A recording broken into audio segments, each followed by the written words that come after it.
Au nom du Père et du Fils et du Saint-Esprit. Amen. Frères et sœurs dans le Christ, paix et joie. La première lecture que l'Église nous propose dans ce 6e dimanche du temps ordinaire, année A, tirée du livre de Sirach, chapitre 15, du verset 15 à 20. La deuxième lecture, la première lettre de Saint Paul apôtre aux Corinthiens, chapitre 2, du 6e au 10e verset. L'évangile de Saint Matthieu, chapitre 5, verset 17 à 37. Eux pour eux, don pour don. C'est la loi du talion. Humainement parlant, normal de penser à cela. Même dans la Torah, elle dit clairement que vie pour vie et pour eux.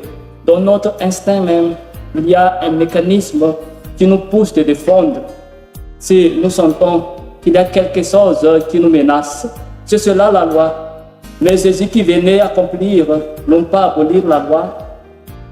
Dans ce cas, l'anthropo théologique intervient que si nous suivons Jésus qui accomplit et parfait la loi, il nous faut cette évolution de l'homme à l'humain et l'humain vers le divin. En tant que l'homme, nous vengeons, défendons. Cela signifie que la cruauté animale en occupe beaucoup de place. Quand il s'agit de l'humain, nous pensons et réfléchissons pourquoi nous allons faire telle chose. C'est-à-dire la logique joue un rôle important de celle-ci.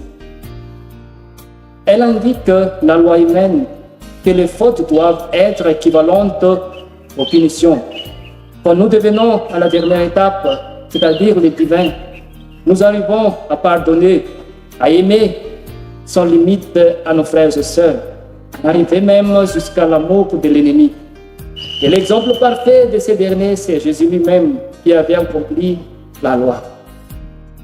Alors, c'est à nous de choisir devant la vie et la mort, comme la première lecture nous propose.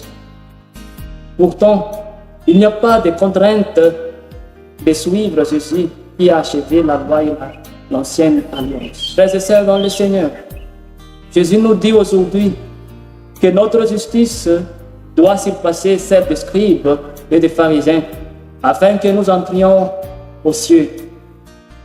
C'est ça la première condition afin d'accomplir la loi. Nous devons nous efforcer de dépasser la logique de ce monde pour arriver à ce point que nous ayons la sagesse. Mais ce n'est pas la sagesse de ce monde, comme Saint Paul nous a dit à la deuxième lecture, mais la sagesse qui vient de Dieu.